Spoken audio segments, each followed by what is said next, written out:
गणेशाय नमः। चाय की दुकान पर किस्मत बदली।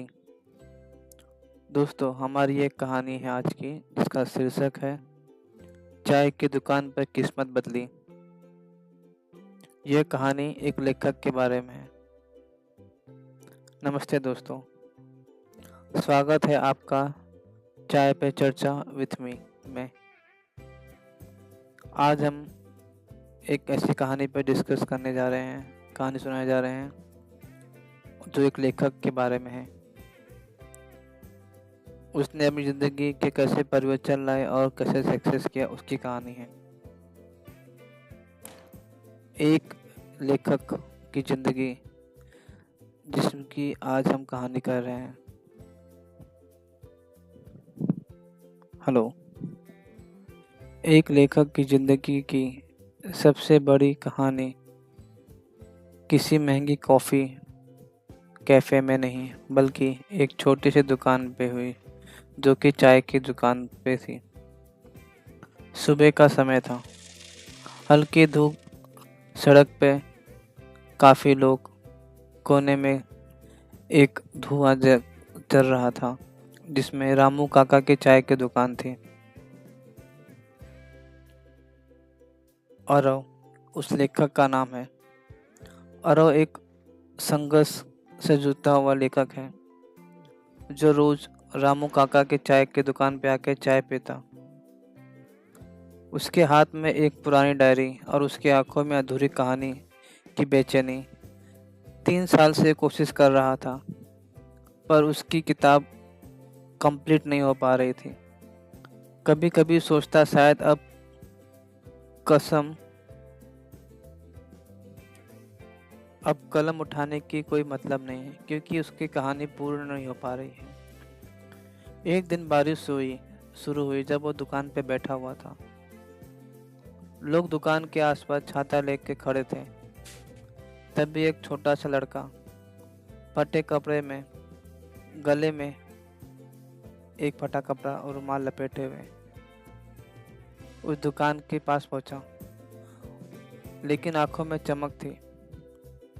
दुकान पे आया, बोला, काका, आज चाय उधारी दे दो, माँ बीमार है, मैं कल पैसे दे दूंगा। रामू काका मुस्कुराए और कहा, बेटा ले जाओ, चाय उधारी नहीं, मेरे तरफ से प्यार से ले जाओ, इसका कोई पैसा नहीं चाहिए मुझे। अर्णव हमेशा की तरह बस चाय की चुस्कियाँ लेते हुए और चुपचाप जो भी दुकान पे हो रहा है सब देखा करता था। उसी तरह वो ये भी देख रहा था और एक नई कहानी के बारे में सोच रहा था। अगले दिन जब वो बच्चा दुकान पे आया तो अर्णव ने उस बच्चे से बात किया तो पता लगा उस बच्चे का नाम मोहन है। मोहन गरीब था। वो सुबह पेपर बेचता और कुछ ना कुछ दिन भर काम करते रहता। गरीबी के कारण वो स्कूल भी नहीं जा सकता था। उसका तो मन करता, पर उसके घर की परिस्थिति ऐसी नहीं थी कि वो स्कूल जा सके। अर्णव ने कहा, मोहन तू रोज इतना मेहनत करता है, तू थकता नहीं है? मोहन, वो छोटा लड़का, मुस्कुराते हुए कहा, थक थक तो जाता हूँ, पर काका की चाय पी लेता हूँ तो सारी थकान दूर जाती है। उसकी माँ जैसी मिठास इस चाय में है।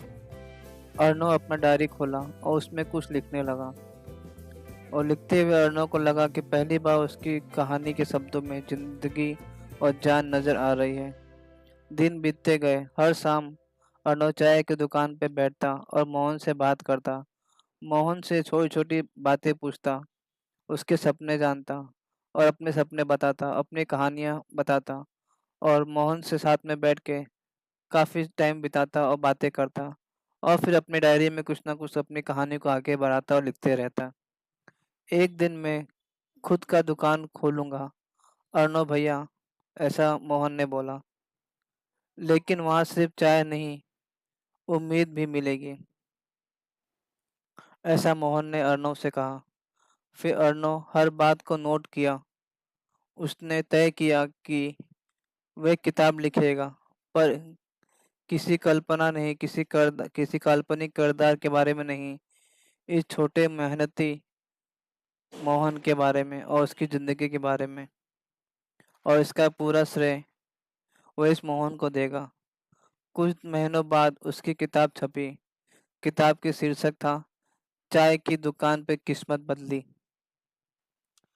किताब ने धूम मचा दिया। लोगों को उसकी कहानी दिल छू गई और चाय की दुकान पर किस्मत बदली। इस किताब के छपने के बाद उस लेखक की किस्मत भी बदल गई, पर उसने उसका पूरा श्रेय खुद ना लेते हुए उस मोहन को भी इस सफलता में शामिल किया। 1 साल बाद वह उसी छोटी दुकान पर लौटा और रामू काका के साथ बैठा और मोहन को भी बैठाया, और उसने अपनी कामयाबी की पूरी श्रेय मोहन काका की दुकान को और उस रामू काका की दुकान को और मोहन को दिया, और अपने कमाई का एक हिस्सा भी उनको दिया ताकि वो भी अपनी ज़िंदगी सुधार सकें। इस कहानी के इस पुस्तक से एक जन का नहीं, 3 जन की किस्मत बदल गई। फिर मोहन ने जवाब दिया, भैया सपने तो आपके भी पूरे हुए हैं, पर सच कहूँ हमारी किस्मत तो उस दिन ही बदल गई थी जब आप अपनी पहली चाय की सुस्ती पीते हुए हमें अपनी ज़िंदगी के बारे में बताए। तब से हम भी आपकी तरह ही अपनी ज़िंदगी को बेहतर बनाने के सोचने लगे और हम भी आज कामयाब भी हो गए हैं। दोस्तों, कभी कभी किस्मत हमें बड़े मौके नहीं देती, बड़ी जगह पर भी नहीं मिलती, पर हमें कभी कभी चाय की दुकान पे भी मिल जाती है, जहाँ एक छोटे से शब्द से हमारी ज़िंदगी बदल जाती है। और अगली बार जब भी आप चाय पिए तो इस कहानी को याद रखना और हमें बताइए कि आपका चाय की कहानी क्या है। आप सुन रहे हैं चाय पे चर्चा विथ मी, जहाँ हर चाय के साथ में एक कहानी होती है। अगर कोई कहानी दिल छू जाए तो इसे लाइक, शेयर और सब्सक्राइब जरूर कीजिए। मुस्कुराते रहिए और ज़िंदगी में आगे बढ़ते रहिए। Thank you for watching this video. Thank you very much.